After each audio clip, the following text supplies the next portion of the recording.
Hey, Courtney, it's Yeah. Keely.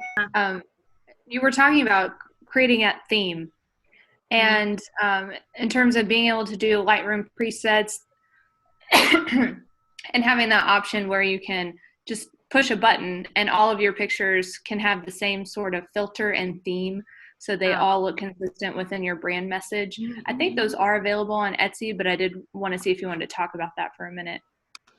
Um, so you can on like Etsy, you also, like I said, the reason I create everything in Canva is so that it can look consistent, and there are like the filters that you can keep in there. And if you do the paid version of Canva now, you can remove backgrounds. So if you've got products that you're trying to always create pictures of, and a lot of times people have, um, they want the plate of food to not have the background around it. So then they can use a consistent background that has that same look and feel, then they, can cut that around the image.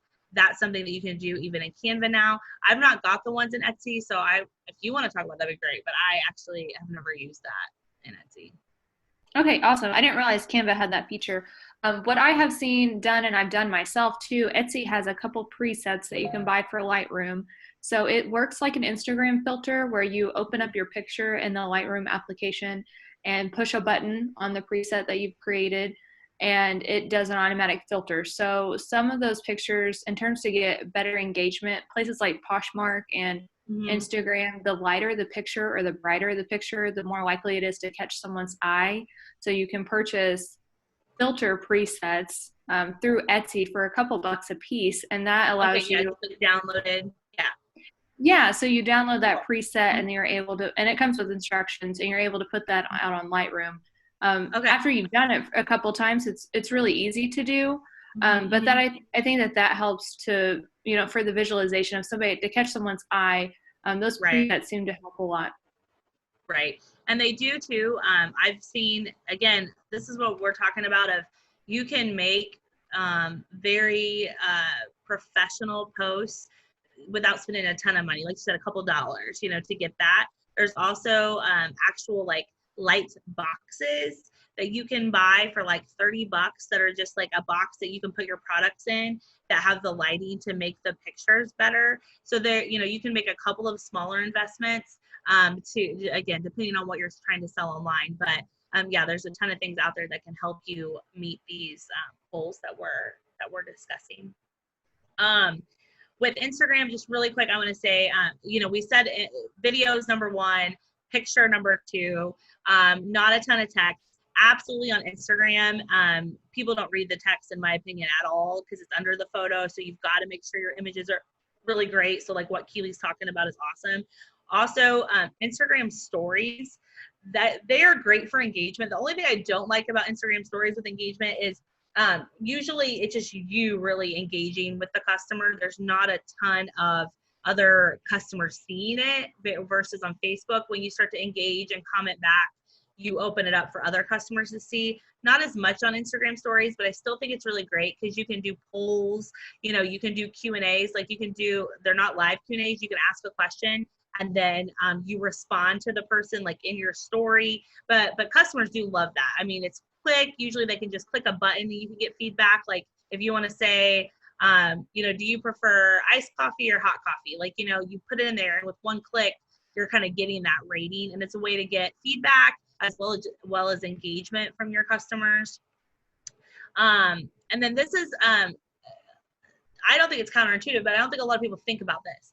Your offline marketing, your offline customer service, everything you do offline, so, not online, impacts online. So if you really want people to post about your business, you want them to, whether it be a review or to actually make a post or to comment, you better make sure that you're doing a great job offline. So whether it's that you're trying to get new customers through radio ads, you're welcome, Dave, I think he's on here.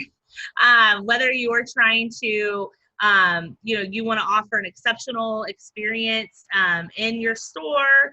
A lot of times, if you have online sales or you're shipping, nowadays people will spend quite a bit of money on packaging and how they actually put it together, like a nice box, basically Instagram ready. That's what they call it. So, if I buy a shirt or I buy makeup or whatever it is, and if I open the box and it's all packaged together really nice, like it's bright colors, I'm probably going to grab my phone, take a quick picture, and tag you on Instagram. If it comes in and it's in like a white, bubble wrap envelope and there's no branding with it, it's harder for me as a customer to be like, ooh, let me take a picture. It's not organic. You have to kind of set that up for your customer to want to take a picture, to want to post it on Instagram. It's the same with reviews and just making a general post on Facebook. If I go into your store and the person smiled at me, I ordered what I planned to order, it was how much I thought I was going to pay, it tasted like what it was supposed to taste like, or it looked like what it was supposed to look like, I'm not going to probably take my quality, time to go and post about how great your store is. Okay. Now, if I go in and the person treated me great, we have a local dentist here that just knocks it out of the park. Dentistry just for kids. They do an amazing job during quarantine. Both my kids are in braces, so I think we're considered like VIP members. Over the course of the last year, I've referred 3 people to them. So they have a referral bonus. That's not why I refer, but I get like $25 a referral. But I went in there and they must have some way that they track it. We went in there for an appointment one day and they were like, hey, you're one of our best customers. We're ordering your food tonight. And they sat down. We got to tell them whatever we wanted from Pizza Hut. It came that night and tip was on there and everything. Okay, that cost them $30. Okay, what as a business have you spent $30 on marketing for that you got results from? Probably not a lot, right? But you better believe that I posted about that. Like my daughter taking a big old bite of pizza with her braces on, absolutely posted that because it was just like, what great customer service. Then during the pandemic, I get a knock at my door. I open it up. I've got this big basket of snacks for my kids, just saying, hang in there. But again, you better believe I posted that because it was something unexpected. So if you really want your users to engage and user generated content, so your customers posting about you, goes so much further than you posting about yourself. So really think that through too. If you want a strong social and you want to benefit from Facebook and Instagram, hopefully you're thinking about ways to interact with your customers offline. That is so great and so amazing that inspires them to talk about you to their people. Because when I go on Facebook or Instagram and I post and I talk about businesses, I am validating you as a business. I'm connecting your business to me. I'm endorsing you. And I'm not going to do that just because I bought something and you gave it to me on the time I expected. So you've really got to think through that aspect as well of getting them to want to talk about you. And this just, and I know I don't have time to talk about it. I told you there's so much in here. And only one person talked about paid ads. So feel free, message me. You're going to have this. We can absolutely talk about it because I don't recommend you doing paid ads until you get all this stuff done and feel confident with it, because you can probably get some traction and some sales just by doing that organic stuff well. But obviously paid social is a great way to go. There are targeted ads. So the difference between boosting on Facebook, when you boost something, that post already has to be on your page and you only get to choose a couple demographics like the age and the location of the person and I think gender.